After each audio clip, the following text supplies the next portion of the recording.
ঘুরেফিরে অভিযান বই নিয়ে নাহিয়ানে সবাইকে স্বাগতম। এবং আমাদের আজকের পর্বে থাকছে একটি নন ফিকশন বাংলা বই যার নাম শরবতে বাজিমাত। বইটি লিখেছেন মুনির হাসান। বইটি প্রকাশিত হয়েছে আদর্শ প্রকাশনী থেকে এবং বইটির গায়ের মূল্য 150 টাকা। শরবতে বাজিমাত একটি উদ্যোক্তাদের নিয়ে লিখা বই এবং আপনারা খুবই অবাক হবেন জেনে যে যদিও আমাদের দেশে অনেক বেশি উদ্যোক্তাদের স্টোরি এখন আমরা অনেক শুনতে পাচ্ছি, কিন্তু বেশিরভাগ সময় যেটা হয় যে আমরা আসলে আমেরিকান উদ্যোক্তাদেরকে নিয়ে বেশি আকৃষ্ট থাকি কিংবা ওনাদেরকে নিয়ে আসলে বেশি চিন্তা করি। যে কোনো আলোচনায়ও আপনারা দেখবেন যে সিলিকন ভ্যালিতে আসলে কিভাবে গ্যারেজের মাঝখানে কোনো নতুন নতুন কোম্পানি চালু করা হয়ে গিয়েছে, সেই গল্পগুলোই কিন্তু ঘুরে ফিরে আমরা বেশি বেশি শুনি। কিন্তু এখানে বইয়ের লেখক মনে করেছেন যে আমেরিকার যে কালচার তার সাথে আমাদের বাঙালিদের যে কালচার রয়েছে তার যে ডিফারেন্স সেটি অনেক বেশি। এবং এর ফলে যেটা হয় যে এই ধরনের গ্যারেজের ভেতরে কোনো কোম্পানি গড়ে তোলার যে ধারণা সেটি হয়তো বাংলাদেশে বাস্তবে দেখতে পারার সম্ভাবনাটা হয়তো কিছুটা কম। পাশাপাশি আরেকটা জিনিস লক্ষণীয় যে সফটওয়্যারের যে কোম্পানিগুলো রয়েছে সেগুলোর সবগুলোরই মোটামুটি কিছু সাধারণ মিল আমরা খুঁজে পাই। অর্থাৎ সফটওয়্যার যে কোম্পানিগুলো রয়েছে, টেক বেস যে কোম্পানিগুলো রয়েছে সেগুলোর সাথে দেখা যায় যে একটা আরেকটার সাথে খুব বেশি হয়তো আলাদা না, হ্যাঁ অবশ্যই ভিন্নতা রয়েছে, কিন্তু তারপরেও কিছু জিনিস মিল খুঁজে পাওয়া যায়। এদিক থেকে সরে লেখক চেয়েছেন ব্রিটিশদের একটা উদ্যোক্তাদের গল্প আমাদের সামনে তুলে ধরতে। কারণ ব্রিটিশরা যেহেতু অনেক দিন এই উপমহাদেশে ছিলেন, তাই হয়তো কিছু ক্ষেত্রে আমাদের বৈশিষ্ট্য বা কিংবা হাবভাবে আসলে আমরা কিছুটা মিল খুঁজে পাই, এবং তাই হয়তো তাদের যে উদাহরণ সেটা হয়তো আমাদের অনেক উদ্যোক্তাদের জন্য কাজে আসতে পারে। তাই উনি ব্রিটিশ অর্থাৎ ইংল্যান্ডের কয়েকজন উদ্যোক্তাদের একটি গল্প এই বইতে তুলে ধরেছেন। এবং বইটির নাম থেকে আপনারা ধারণা করতে পাচ্ছেন যে শরবতে বাজিমাত অর্থাৎ শরবত নিয়ে আমাদের আজকের এই বইটি। শরবত দিয়ে আসলে কিভাবে বাজিমাত করা যেতে পারে, আপনারা সবাই হয়তো কম বেশি রাস্তায় যেসব শরবত পাওয়া যায়, স্মুদি পাওয়া যায় বা আখের রস পাওয়া যায় সেগুলোর সাথে পরিচিত আছেন, অনেকে হয়তো খেয়েওছেন। এ ধরনের ব্যবসায় কি আপনি কখনো নামবেন? হয়তো না।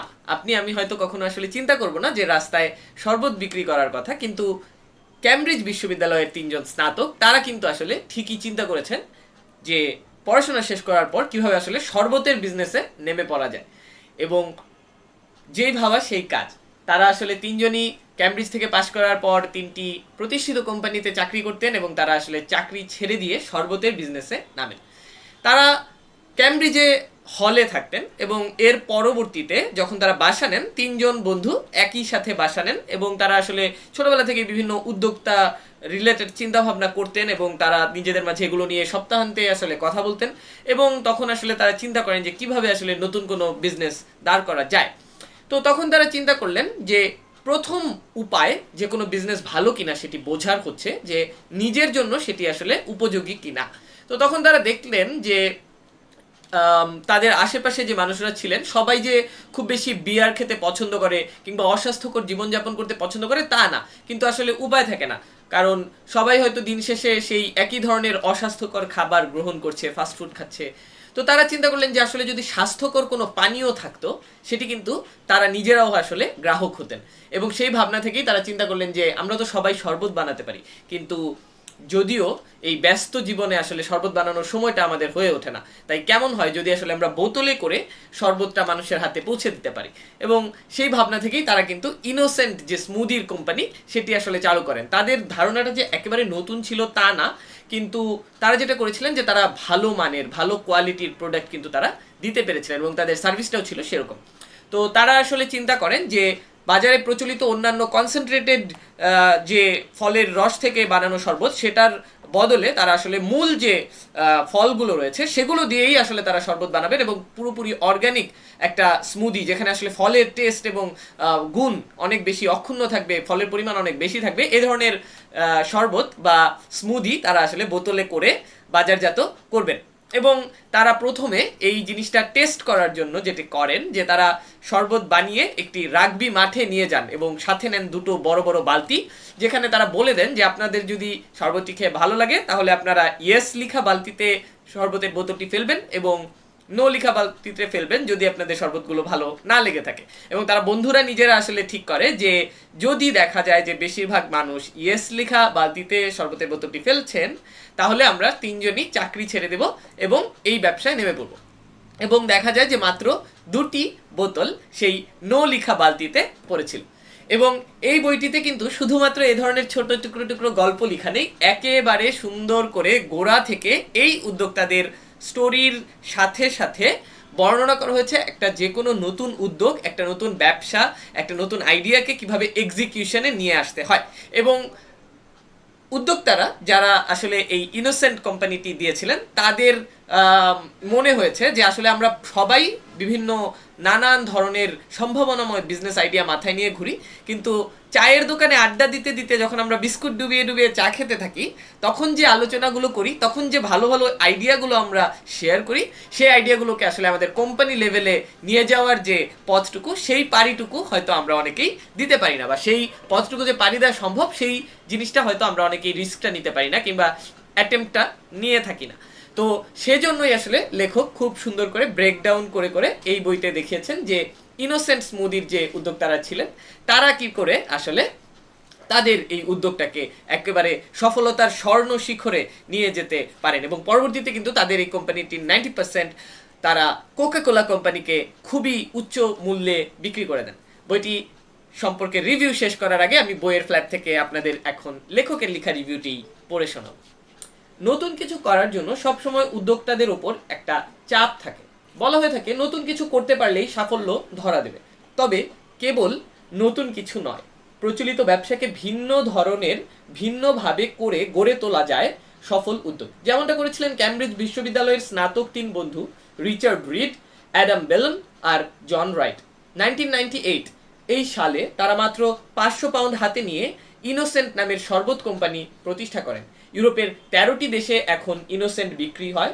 কোম্পানির বাজার দর মাত্র 10 কোটি পাউন্ড, 1000 কোটি টাকার বেশি। এর 90 ভাগের বেশি ওরা বিক্রি করে দিয়েছে কোকাকোলা কোম্পানির কাছে। প্রত্যেকেই এখন প্রশান্ত মহাসাগরে ব্যক্তিগত দ্বীপের মালিক। তারা তাদের কোম্পানি গড়ে তোলার অভিজ্ঞতা বিস্তারিতভাবে বর্ণনা করেন একটি বইতে। বইটির নাম আমি আগ্রহী পাঠকদের জন্য উল্লেখ করে দিচ্ছি, যারা ইংরেজিতে ওই লেখকদের লেখা বইটি পড়তে আগ্রহী তারা আসলে সেই বইটি পড়তে পারেন। বইটির নাম a book about innocent, our story and some things we have learned, প্রকাশিত হয়েছে পেঙ্গুইন বুকস থেকে 2009 সালে। তবে এখানে মুনির হাসান যেটি চেষ্টা করেছেন, উনি খুবই সহজ গল্প বলার ভঙ্গিতে আমাদের সাথে আলাপচারিতার একটা টোনে পুরো বইটি আসলে আমাদের কনটেক্সট থেকে একটা এক্সপ্লেনেশন দিয়ে লেখার চেষ্টা করেছেন। তো যেটি বলছিলাম, তারা কোম্পানি গড়ার বিস্তারিত বর্ণনা করেন একটি বইতে। ব্রিটিশদের সঙ্গে আমাদের মন মানসিকতা বা সিস্টেমের অনেক মিল। সেজন্য দেখা যায় আমাদের দেশের উদ্যোক্তাদের মতো 3 বন্ধু রাস্তাতে ঘুরছেন মাসের পর মাস। এসএমই বান্ধব ব্যাংকিং নীতিমালা থাকা সত্ত্বেও কোনো একটি ব্যাংক তাদের ফুটো কানা করিও দেয়নি। সবাই সারাক্ষণ তাদের কানের কাছে ঘ্যান ঘ্যান করেছে, তোমাদের পদ্ধতিতে শরবত বানালে তোমরা দেউলিয়া হয়ে যাবে, এইভাবে হয় না, এই না, ওই না, ইত্যাদি ইত্যাদি। হাজার হাজার না কেমন করে অতিক্রম করেছেন এই 3 বন্ধু। কেমন করে শরবত তাদের আর্থিক মুক্তির পথ খুলে দিয়েছে। কেমন করে বিনা পুঁজিতে তারা মার্কেটিং করেছেন। কোন বুদ্ধিতে তারা একটার পর একটা দেশে ব্যবসা বাড়িয়েছেন। আবার নিজেদের প্রতিষ্ঠানে গড়ে তুলেছেন চমৎকার একটা সংস্কৃতি। এই সব প্রশ্নের জবাব খোঁজা হয়েছে এই বইতে। এবং আমি আরেকটু ডিটেল ধারণা দেওয়ার জন্য বইয়ের সূচিপত্রটিও আপনাদের কাছে পড়ে শোনাবো, কারণ এখানে আসলে এই বইটি যদি আপনারা পড়েন তাহলে আপনারা দেখবেন যে ব্যবসার আইডিয়া, এক্সিকিউশন, টেকনোলজি এগুলোর পাশাপাশি কত বেশি গুরুত্বপূর্ণ একটা অর্গানাইজেশনের ভ্যালুস এবং তাদের যে কোম্পানি কালচার, সেটি কিন্তু আসলে তাদেরকে এই সফলতার শিখরে পৌঁছে দিয়েছিল। পাশাপাশি অবশ্যই তাদের কোয়ালিটি। তো চ্যাপ্টারগুলোর নাম পড়লেই আপনারা বুঝবেন যে আসলে কত গল্প বলার ভঙ্গিতে লেখক জিনিসগুলো লিখেছেন। সূচিপত্র থেকে পড়ছি। কথা নয় 1, কথা নয় কাজে নেমে পড়ুন। 2, বড় আইডিয়া কি চিজ। 3, ছোট হোক কিন্তু শুরু তো করতে হবে। 4, চলুক চলতে থাকুক। 5, তুমি কি কোনো ধনী ব্যক্তিকে চেনো। এখানে আসলে উনি ফান্ড রেজিং এর যে ব্যাপারটা সেগুলো দিকে আলোকপাত করেছেন। এবং পরবর্তীতে রয়েছে বেড়ে ওঠার যন্ত্রণা, কিসের পরোয়া করেন, মানুষই আসল। মানুষ যে একটা ব্যবসায় কত ইম্পর্টেন্ট সেটা আপনার নিজের কোম্পানির ভেতরের এমপ্লয়িরাই হোক আর আপনার গ্রাহক কি হোক, সেই জিনিসটি আসলে এই চ্যাপ্টারে বলা হয়েছে। একেই বলে মার্কেটিং। তাদের মার্কেটিং এর কিছু খুঁটিনাটি দেখানো হয়েছে। এরপর খুঁটিনাটি আরো বেশি নিটিগ্রিটি ডিটেলসে আসলে যাওয়া হয়েছে। কেবল মুনাফা নয় এবং কান পেতে রাখুন। এখানে কান পেতে রাখুন বলতে অবভিয়াসলি বোঝানো হয়েছে যে ফিডব্যাকের কথা, এবং বলা হয়েছে যে যেই ব্যবসার আসলে কান নেই সেই ব্যবসা টেকার সম্ভাবনাও আসলে খুবই ক্ষীণ।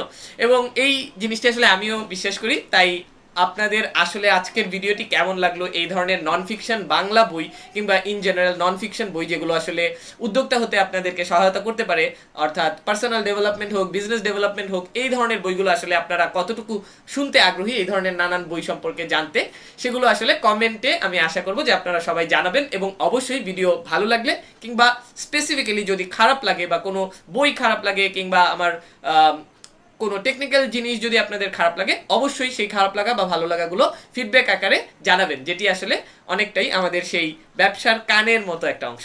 সো আশা করবো যে আপনারা এই ভিডিওটি দেখলে যদি আপনারা এই বিষয়ে আগ্রহী হন, এই বইটি আপনারা অবশ্যই খেলার ছলে পড়ে ফেলতে পারেন। খুবই ছোট হালকা একটি বই, এবং খেলতে খেলতেই মানে খুব বেশি ডিপ আন্ডারস্ট্যান্ডিংয়ে না যেয়ে আপনারা খুব সহজে কিন্তু একটা সফল উদ্যোগের আদ্যপান্ত একেবারে জেনে ফেলতে পারবেন এই ছোট বইটি থেকে, যেটির নাম শরবতে বাজিমাত। লেখা হয়েছে মুনির হাসানের দ্বারা। সবাইকে অনেক ধন্যবাদ। দেখা হবে আগের পর্বে।